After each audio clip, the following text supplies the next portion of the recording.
Triggers भारतीय बाजार के लिए अपने इन इटसेल्फ कई सारे हैं। संवत 2022 सेविंग से समृद्धि की हम बात कर रहे हैं। ऐसे में आप हमारे साथ जुड़े हैं तो सबसे पहले आपसे ही हम जानना चाहेंगे कि बाजार की तस्वीर यहाँ से दिवाली तक आप कैसे देख रहे हैं। तो जहां तक भारतीय मार्केट्स का सवाल है, मुझे लगता है कि अ, आने वाले दिनों में we can see some earnings acceleration, क्योंकि जो गवर्नमेंट ने पॉलिसीज चेंज की है और कुछ नई पॉलिसीज इंट्रोड्यूस की है, पर्टिकुलरली जिससे डोमेस्टिक इकोनॉमी को सपोर्ट मिल सकता है, specially in the consumption space.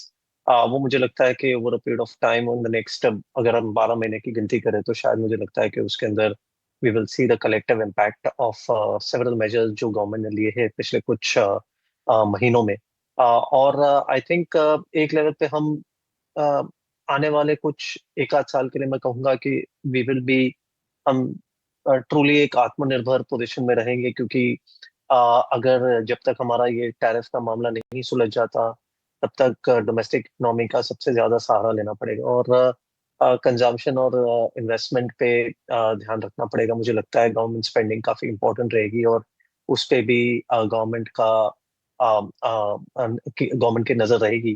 तो आई थिंक ये सब के चलते हुए मुझे लगता है कि जो हमने पिछले कुछ क्वार्टर्स में अर्निंग्स की जो किल्लत देखी या थोड़ी बहुत स्लो डाउन देखी है, वो शायद धीरे धीरे करके हम रीस्टैब्लिश कर देंगे और उससे चलते हुए मार्केट की ओवरऑल रिटर्न प्रोफाइल शायद इंप्रूव हो सकती है। हालांकि कुछ ग्लोबल चैलेंजेस फिर भी रहेंगे और ग्लोबल इन्वेस्टर्स के लिए एज ऑफ नाउ बाकी सब कंट्रीज थोड़ी और अट्रैक्टिव, कुछ और रीजन्स और अट्रैक्टिव है। इंडिया ने इसी कारण अंडर परफॉर्म किया है। तो अगर हम हमारी अर्निंग्स की सिचुएशन को थोड़ा एक्सेलरेट कर सकते हैं और उसको मजबूत कर सकते हैं, तो I think global investor attention will once again revert back to India और पॉसिबल कि हम एक वापस एक रिलेटिवली अट्रैक्टिव रिटर्न मार्केट बन सकते हैं। तो चलिए वो देखना काफ़ी इंटरेस्टिंग होगा। ताहिर जी नमस्कार, मैं सृष्टि बात कर रही हूँ। ताहिर जी, कई सारी थीम्स ने अच्छा प्रदर्शन ज़रूर किया है भारतीय बाज़ारों में।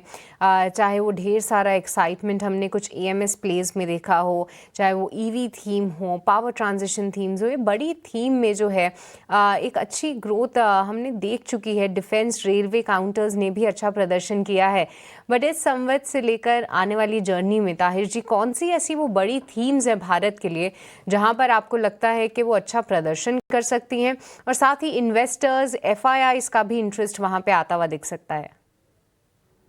तो देखिए, आपने जो कुछ सेक्टर्स, कुछ सब सेगमेंट्स की बात की, डिफेंस हो या रेलवेज हो, उनमें बेशक हमने अच्छी खासी पॉलिसी के इनिशिएटिव के कारण पिछले 2-3 साल में एक अच्छी थीम का यू नो अनफोल्ड होते हुए देखी है और प्रदर्शन कंपनीज ने भी अच्छा किया है और स्टॉक्स ने भी अगर हम 3 साल की टाइम फ्रेम ले तो अच्छा प्रदर्शन उन्होंने किया है। लेकिन रिसेंटली हमने थोड़ा करेक्शन भी उनमें देखा है, वैल्यूएशंस थोड़े कंफर्टेबल हो गए हैं। तो मुझे लगता है कि ये कुछ ऐसी थीम्स है जो हमें वैसे भी लॉन्ग टर्म के नजरिए से हम पॉजिटिव रहे हैं।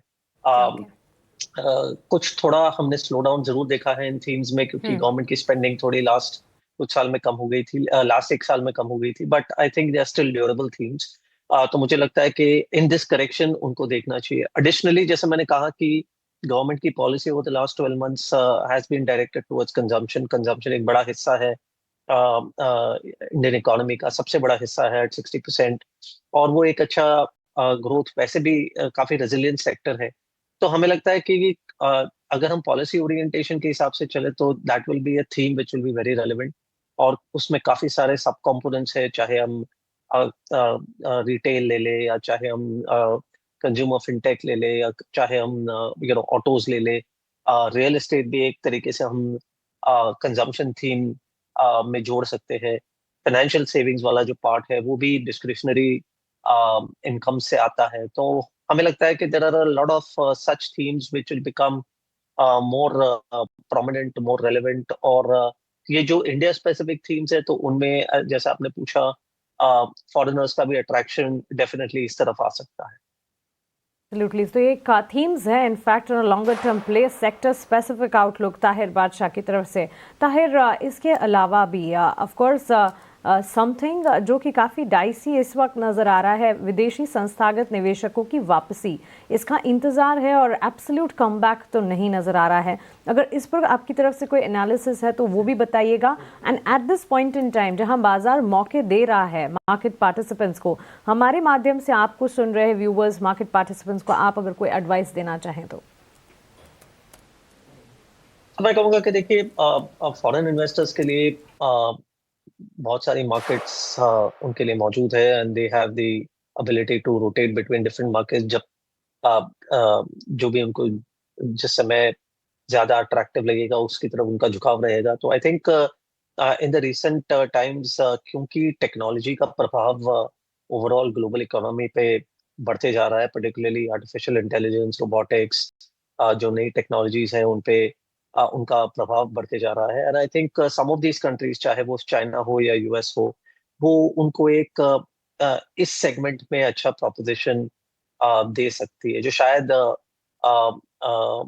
भारतीय कंपनीज में we don't really have today.